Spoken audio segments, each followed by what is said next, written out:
Unbelievable. Look at this. All right. Are you serious right now? You're Yes. going too far. Yeah. I went all out. It was 3 o'clock in the morning. What it was the? 3 o'clock It was 3 o'clock in the morning. I was like, where's the picture? I saw the Vista Previa.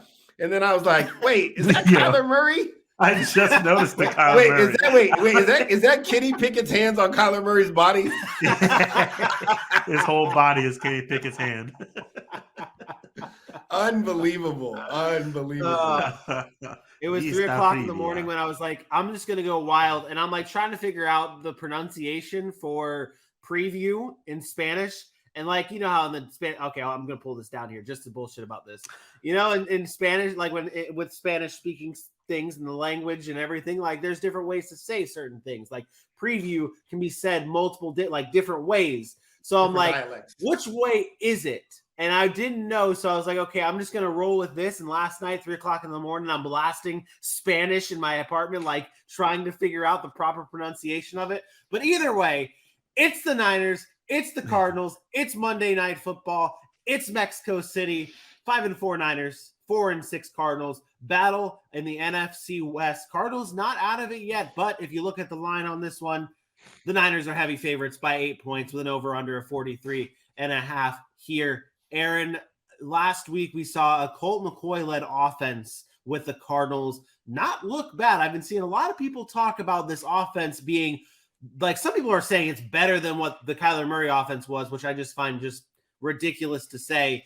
What does the Cardinals offense need to look like matched up against a very good defense in the San Francisco 49ers?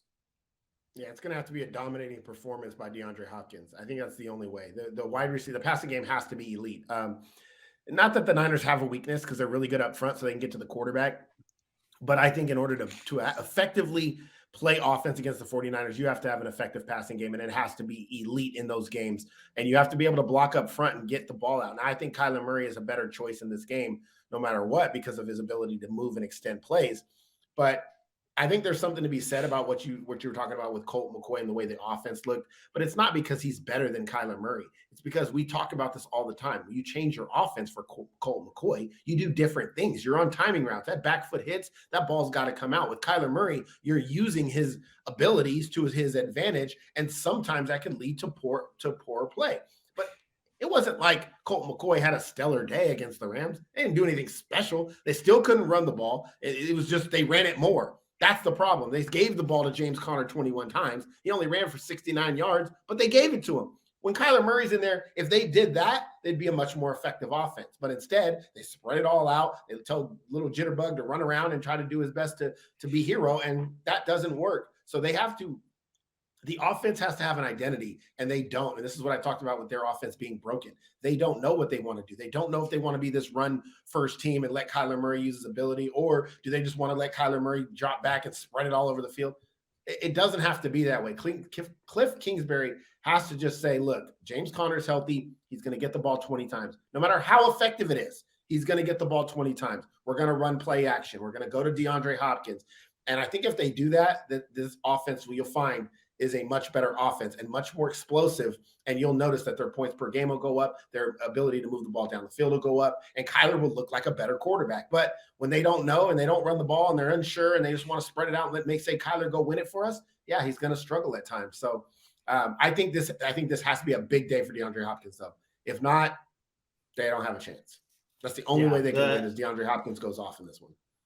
49ers defense, definitely one of the top defenses in the NFL, make it hard for offenses to get going. DeAndre Hopkins definitely has to be a big part of that if the Cardinals want to have success. And even James Conner, I think, has to I think everyone has to contribute here if they want a shot. And that's like a generic thing to say. That's so stupid of me to say. Let me get some better analysis from you, AJ, at least on the 49ers side. Something that's been talked about since Sunday, since Sunday's win for the Niners, when they beat the Chargers 22-16, was the usage of Christian McCaffrey and the usage of the returning Elijah Mitchell. 18 carries for Elijah Mitchell, 14 carries for Christian McCaffrey. Kyle Shanahan said that that's kind of what it's going to be from here on out. Do you believe that? Do you think that that's how it's going to be for the 49ers rushing attack? Or what do you think? What do you think about the run game with now Elijah Mitchell in the mix? I do. That's exactly where I was going to go with this. If you came to me with the 49ers, this is what Kyle Shanahan likes to do. And arguably, even adding in Deebo Samuel to the mix, this may be the best backfield he's had that I can remember. And I was a Falcons fan, and in the young days of Devontae and Tevin when they were like talented. But you look at what Christian McCaffrey's able to do.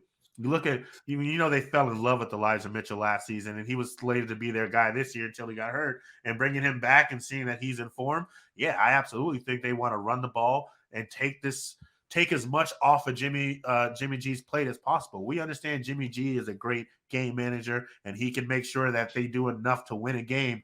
But it's easier to do that when you have the explosiveness of Christian McCaffrey, who can play football with the best of them, when Elijah Mitchell returns and looks to be in form and can handle an 18-carry workload. And then when Deebo Samuel barely even had to do much last week, only 6 touches, and you still got the W. I think this is one of those games where they're going to be able to do just about whatever they want, especially in the run game, because the Cardinals aren't great at stopping that run. They're better at stopping the pass than we expected them to be. But when it comes to the run game, you're looking down the barrel at Christian McCaffrey, Elijah Mitchell, and probably Deebo Samuel, and maybe Kyle Consonants. Like, it's going to be a tough day for you. I think the 49ers have their way in the run game this upcoming week against the Cardinals. Okay. What do you got for a score? All right. Yeah, I didn't know if you wanted to get any more. Yeah, I did. Any more analysis. I got distracted by your Kyle Juszczyk, Kyle Consonants. Yeah, Kyle Consonants. To be completely honest. All good. I got the 49ers in this 27-20. They're coming for that division lead. Seahawks better keep it going. Oh, that division's over. There's no way the Seahawks are winning that division. Niners division to lose. But I will say this. I do have the Niners in this game, but to AJ's point about you asking, is this kind of what the workload looks like going forward? I agree to an extent. I think what we saw was a situation where they knew they could run the ball against the Chargers. And they knew that was their weak spot. So that's what they did. They ran the ball heavily. And that's what they want to do. They want to be a run-first football team.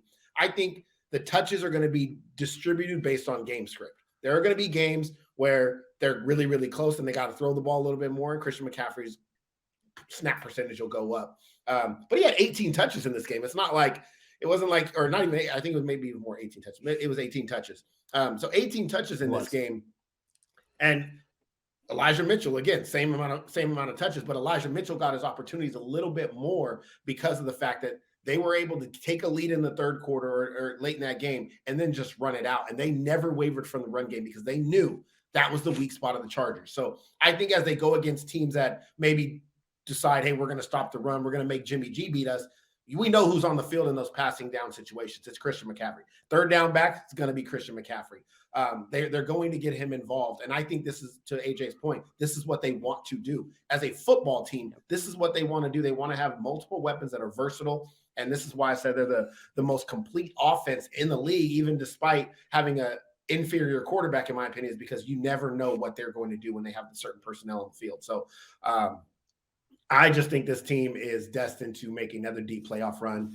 And Jimmy G just can't screw it up. If they're ahead, they're fine. Game manager, ultimate game manager. If they have to rely on him to win it, he will fold. He will fold and they'll lose. So give me the Niners in this one, though. I think they're better than the Cardinals 31-17, and they'll have that division lead here in the next couple of weeks. Did you see the looks that the 49ers were giving teams when it was just Deebo and Christian McCaffrey? Line them both up in the backfield on one side. You move one guy up, you move one guy out, and you never know who's going to attack. There's just so many different things they can do on this offense. When you think you have it figured out, the ball's going completely in a different direction. I do say this is why I wouldn't have paid Deebo, though. This is part of the reason why I wouldn't have paid Deebo. We are seeing it now. You paid that man a lot of money. Christian McCaffrey, though. What I'm saying is, though, you paid that man to a lot of money to be a wide receiver. He's not really a wide receiver. He is not a traditional wide receiver. You can see it. He's more of a guy that has to get in space. And like I said, I told you I never thought he was worth it. I think that contract is one that in 2 years, they're going to regret. Remains to be seen. I mean, the production's already down. Yeah, it is already down.